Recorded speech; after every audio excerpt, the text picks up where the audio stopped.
Why, hello there. So today I thought I would make another Japan questions tag. I found a tag that I really like the questions to, and you guys seem to enjoy the last one, so I figured why not try again. Once again, I apologize for being incredibly awkward on camera, but as they say, practice makes perfect, so let's go. Okay, the first question is, why did you move to Japan? Well, obviously, I got a job here teaching English, but more specifically, I wanted to experience a culture that was as different from my own as I could realistically experience. And also, it's a really big life goal of mine to be multilingual. So I wanted to live in a country where English is not commonly spoken. Japan ticks both of those boxes, so here I am. Question 2 is, what is your favorite Japanese food? This one always surprises my students. So my favorite Japanese food is natto. And for those of you who don't know, natto is fermented soybeans. And they smell kind of interesting, but I think they taste delicious. So yeah, natto. The next question is, what is your favorite place in Japan? Okay, well, I really haven't been to as many places as I would like to yet. However, for now, my favorite place is just Osaka City in general. I love how alive it feels all the time. I love that it's a huge, bustling city, but that it always feels very safe. And I love how many amazing memories I have there, and I know that I'm going to make many, many more. Okay, so the fourth question is, what is your favorite Japanese word or kanji and why? So this is actually a word that I learned quite recently, and it is Amanogawa. It means the Milky Way, but literally it translates to the river of heaven. I'll write it somewhere around here. So I just think it's really evocative. It's very literal in what it means, and I just think it's really pretty. I also really like the way that it looks written in kanji. So yeah, Amanogawa. Okay, the next question is, what is your favorite thing about Japanese culture and why? Okay, this is a little difficult because there are so many things that I really enjoy about the differences in culture between New Zealand and England, where I've lived before, and Japan. However, the thing that immediately popped into my mind was gift giving. So I express my love and care for people by giving gifts.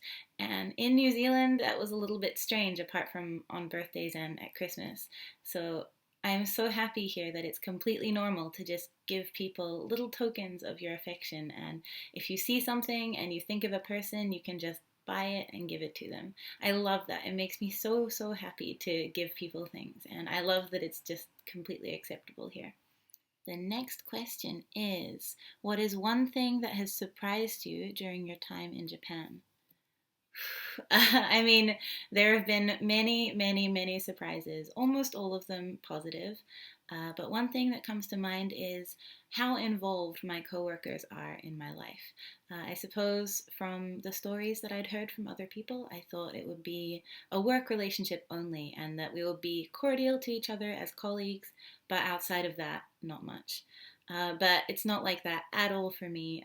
My coworkers are some of my best friends now, and they've just made such a huge effort to include me and to be involved in my life, and I can't believe it. It's such a surprise, but it's so amazing. I couldn't ask for kinder and more accepting colleagues. Question number 7 is, have you picked up any Japanese habits?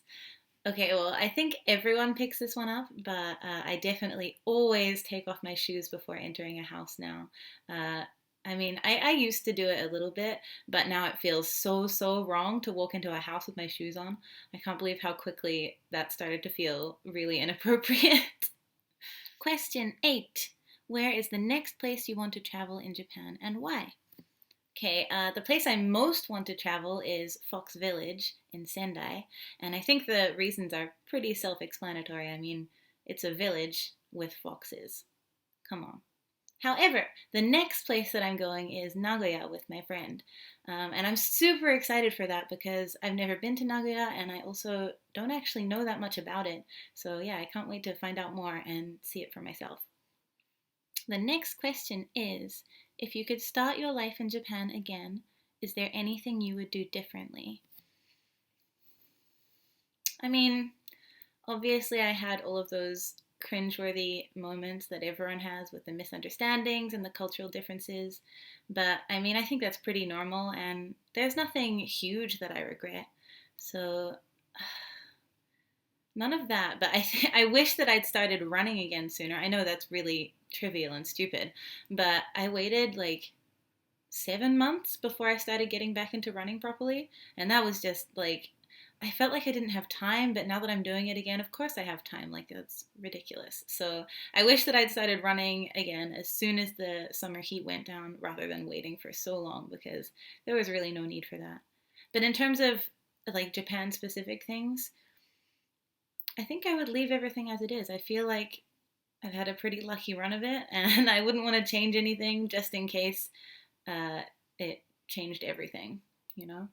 I know that's really boring, I'm sorry.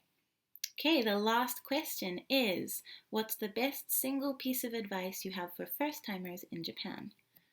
Okay, well, this advice can apply to anyone traveling anywhere, but I would say try not to have too many expectations.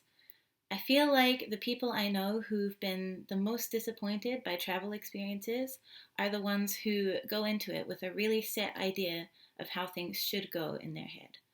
And the people who have the best success stories are the ones who go into it just willing to try whatever that country has to throw at them and without too many expectations.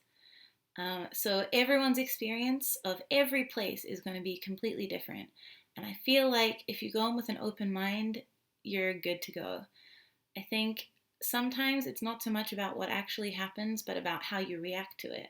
And I think it makes all the difference. I know that sounds really cheesy, but I genuinely feel like if you just go in with an open mind and ready to try whatever happens, you can't go too far wrong. Okay, so that is all 10 questions. If you would like to do this tag, I will leave all of the questions in the description bar. I think the questions for this are really interesting, and I would love to hear more answers to them, so if you want to do that, please do. Also, if you like videos like this, please let me know.